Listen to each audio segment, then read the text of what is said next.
Exode chapitre 10. Salut, moi je m'appelle Lydia et aujourd'hui je vais lire un peu plus de la Bible en essayant de lire la Bible entière, chapitre après chapitre, jour par jour jusqu'à la fin. Aujourd'hui je vais me concentrer sur Exode chapitre 10. Alors allons-y. Huitième malheur, les sauterelles. Le Seigneur dit à Moïse, va chez le roi d'Égypte.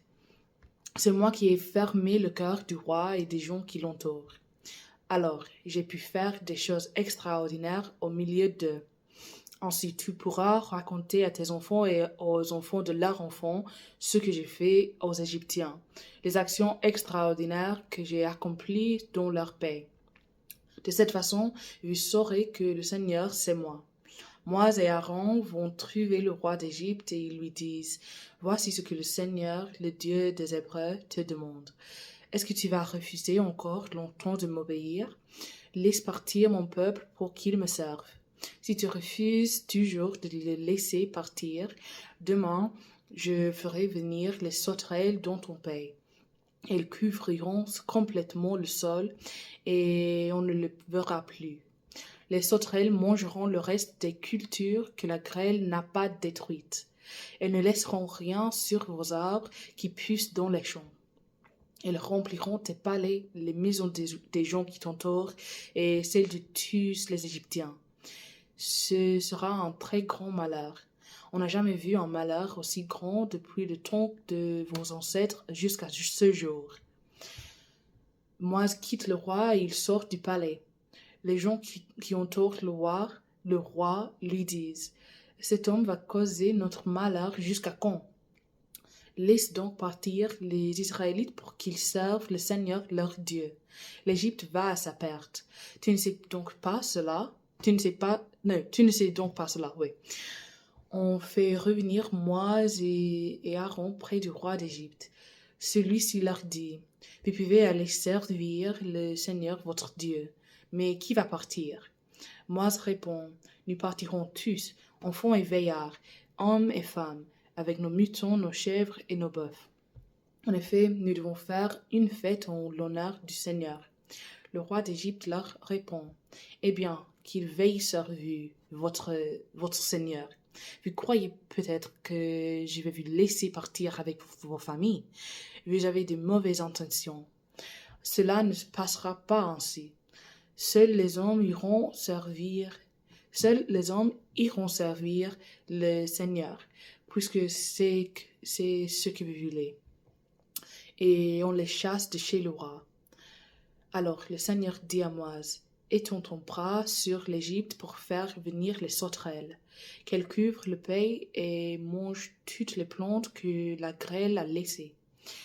Moïse étend son bâton sur l'Égypte, et le Seigneur envoie un vent d'est sur tout le pays, pendant toute la journée et toute la nuit. Le matin suivant, le vent amène les sauterelles. Elles couvrent toute l'Égypte et se posent partout. Elles sont très nombreuses. On n'en a jamais vu autant et on n'en verra jamais autant plus tard. Elles couvrent le pays entier et on ne voit plus le sol. Elles mangent toute l'herbe et tous les fruits des arbres que la grêle a laissés. Il ne reste aucune feuille sur les arbres et aucune plante dans les champs. Le roi d'Égypte appelle rapidement Moïse et Aaron et il leur dit, j'ai commis une faute contre le Seigneur votre Dieu et contre vous-même. Maintenant, pardonnez-moi ma faute, cette fois-ci encore. Priez le Seigneur votre Dieu pour qu'il éloigne de moi ce terrible malheur. Moïse quitte le roi et il prie le Seigneur. Alors le Seigneur fait souffler un vent d'ouest très fort.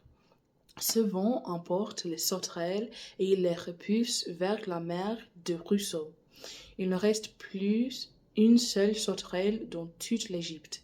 Pourtant, le Seigneur ferme le cœur du roi d'Égypte et le roi ne laisse pas partir les Israélites. Neuvième malheur, la nuit noire. Le Seigneur dit à Moïse, lève ton bras vers le ciel, que la nuit couvre l'Égypte. Une nuit si épaisse qu'on pourra la toucher. Moïse lève son bras vers le ciel, et pendant 3 jours, il fait nuit noire dans toute l'Égypte. Pendant 3 jours, les Égyptiens ne se voient plus les uns les autres, et tout le monde reste chez soi. Dans la région où les Israélites habitent, au contraire, il fait jour. Le roi d'Égypte appelle Moïse et lui dit, vous pouvez aller servir le Seigneur. Vos enfants peuvent aller avec vous, mais vos moutons, vos chèvres et vos bœufs doivent rester ici. Moïse répond, sûrement pas. Tu nous donneras toi-même les animaux que nous offrirons au Seigneur notre Dieu en sacrifice de communion et en sacrifice complet. De plus, nous emmènerons nos troupeaux. Aucun animal ne restera ici. Nous devrons prendre plusieurs de ces animaux pour les offrir au Seigneur notre Dieu. Mais avant d'arriver là-bas, nous ne savons pas lesquels nous devons offrir. Pourtant, le Seigneur ferme le cœur du roi d'Égypte. Celui-ci ne veut pas laisser partir les Israélites. Il dit à Moïse, va-t'en, attention, ne reviens plus te présenter devant moi. Si tu te présentes encore, devant moi, tu mourras. Moïse répond, en effet, comme tu le dis, je ne me présenterai plus devant toi. Alors, merci de m'avoir écouté aujourd'hui et de lire la Bible avec moi, et aussi de supporter mon accent, ma prononciation, ma vitesse et mes erreurs. De toute façon, merci et que Dieu vous bénisse beaucoup aujourd'hui et demain, et j'espère vous voir demain. Aussi, si vous voulez regarder ces vidéos en un ordre plus facile, il y a mon chaîne YouTube qui est liée dans mon bio TikTok. Là-bas, vous pouvez voir des listes, regardez les listes les playlists des livres que j'ai lus, des livres que j'ai lus de la Bible depuis Jacques jusqu'à maintenant, jusqu'à Exode. Et aussi, il y a des playlists dans les langues que je parle. Français, anglais, espagnol. Alors, oui, vous les pouvez rencontrer. Alors, merci et au revoir. Salut.